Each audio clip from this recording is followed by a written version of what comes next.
নমস্কার, আমার নাম সঙ্গীতা গুপ্ত। রামায়ণ আর মহাভারত দুটি প্রধান মহাকাব্য। রামায়ণে বিষ্ণু অবতার রামের জীবন কাহিনী দেখানো হয়েছে। রামায়ণের 7টি খণ্ড আর 24,000 শ্লোক রয়েছে। রামায়ণের নাম অ্যানাউন্সমেন্ট, 24 ঘন্টা সবচেয়ে বড় নিউজ। এমন সিনেমা হবে না আগামী কিছুদিন ভুলতেই পারবেন না। রামায়ণে পার্ট 1 রিলিজ করবে দিওয়ালি 2026-এ, আর পার্ট 2 রিলিজ করবে দিওয়ালি 2027-এ।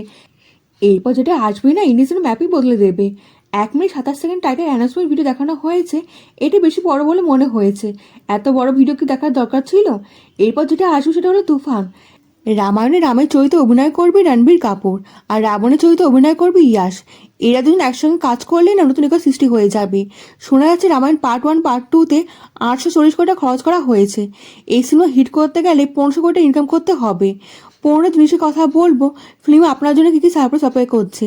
অ্যানাউন্সমেন্ট ভিডিওতে অ্যানিমেশন ব্যাকগ্রাউন্ড পেইন্টিং দেখতে পাবো। সেম সিনেমা ভিডিও দেখানো হয়েছিল। ব্রহ্মস্ত্র যখন রিলিজ করেছিল তখন একই কাজ করা হয়েছিল। এই সিনেমাতে সোশ্যাল এফেক্ট ছিল। রামায়ণে এই কোম্পানি কাজ করছে যারা ভিএফএক্স অস্কার জিতেছে। ডিরেক্টর নীতিশ তিওয়ারি রামায়ণের গল্পটি সুন্দর করে দেখানোর দায়িত্বে রয়েছে। স্পেশাল এফেক্ট সামলাবে এই সিনেমার লিড প্রডিউসার।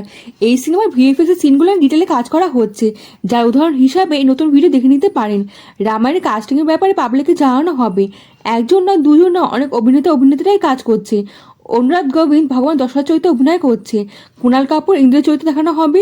লারা দত্ত কৈকি আর গুজব ছড়িয়েছে যে রাবণের ভাই বিভীষণ চরিত্রে অভিনয় করবে বিজয় সেতুপতি। সোশ্যাল মিডিয়ার খবর অনুযায়ী রণবীর কাপুর তীরচালনার প্রশিক্ষণ নিচ্ছে।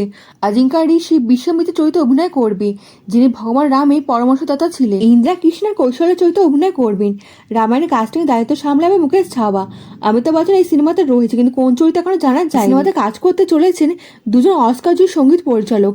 একজন হলো এ আর রহমান, অন্যজন হলো হান্স জিমার। হান্স জিমার প্রথম কোনো ভারতীয় সিনেমাতে কাজ করতে চলেছে। রবি দুবে লক্ষণের চরিত্রে অভিনয় করবে। মন্ত্রণা চরিত্রে অভিনয় করবে শিবা চাড্ডা। অন্যান্য লিস্টে যা যারা আজ এক একে রিভিল করা হবে। এতে লোকে বুঝতে পারবে মেকাররা কতদিন ধরে প্ল্যান করছে, প্রতিটা চরিত্র নিয়ে ভাবনা চিন্তা করেছে। এই ফিল্মে লিড ক্যারেক্টার ভগবান রামের চরিত্রে অভিনয় করবে রণবীর কাপুর, আর সাই পল্লবী মা সীতার চরিত্রে অভিনয় করবে। ইয়াশ রাবণের চরিত্রে অভিনয় করবে, আর সানি দেওয়াল ভগবান হনুমানের চরিত্রে অভিনয় করবে। অ্যানাউন্সমেন্ট ভিডিওতে লুকিয়ে রাখা হবে বা ছোটো ছোটো দেখাতেও পারে যদি মেকাররা চায় না। হয়তো লুক রিভিল করা হবে প্রপার লুকের সাথে। ডায়লগ হয়তো শুনতে পাবো না, কিন্তু লুকটা দেখাটাই কম ব্যাপার হবে। সবই হয়তো মেকারদের ইচ্ছার ওপর নির্ভর করছে। সবার শেষে ইয়াশকে রিভিল করা হবে। ইয়াশের লুক রিভিল করাটা হবে সিনেমা এক্স ফ্যাক্টর। ইন্দ্রের সাথে রাবণের বড় যুদ্ধ দেখানো হতে পারে। যুদ্ধে এমন সিন দেখানো হবে আজ পর্যন্ত কেউ দেখেনি। রাবণের বোন শূর্পণখা চরিত্রে অভিনয় করবে রাকুল প্রিট সিং। আদিপুরুষের ভুল আর দেখানো হবে না। ডাইরেক্ট হয়তো বলতে পারবে না, কিন্তু আদিপুরুষের রামায়ণের পার্থক্য আপনার সামনে চলে আসবে। আপনি নিজেই বুঝতে পারবেন, আপনি ভরসা করতে শুরু করে দেবেন। আদিপুর শেষ হয়েছিল 103 দিনে, আর রামায়ণ শেষ করতে লাগবে 600 দিন। এত বড় পার্থক্য দেখতে পাবেন যদিও সাবজেক্ট এক ছিল। পোষে করে বলে দিচ্ছি, ফিল্মের ডিরেক্টরদের মধ্যে পার্থক্য না আপনার সামনে চলে আসবে। এই টিজার কবে আসবে জানি না, কিন্তু যবে আসবে না এই নিয়ে আলোচনা শুরু হয়ে যাবে। এই সিনেমার বিশ্বব্যাপী রিলিজ করা হবে। সিনেমা কত টাকা ইনকাম করতে পারে আপনার কি মনে হচ্ছে? কেমন লাগলো আপনার ভিডিওটা কমেন্টে জানাতে কিন্তু ভুলবেন না। লাইক ও সাবস্ক্রাইব করে দেবেন, দেশ বিদেশ বন্ধুর সঙ্গে ছড়িয়ে দেবেন। দেখা হচ্ছে পরবর্তী ভিডিওতে। ভালো থাকবেন।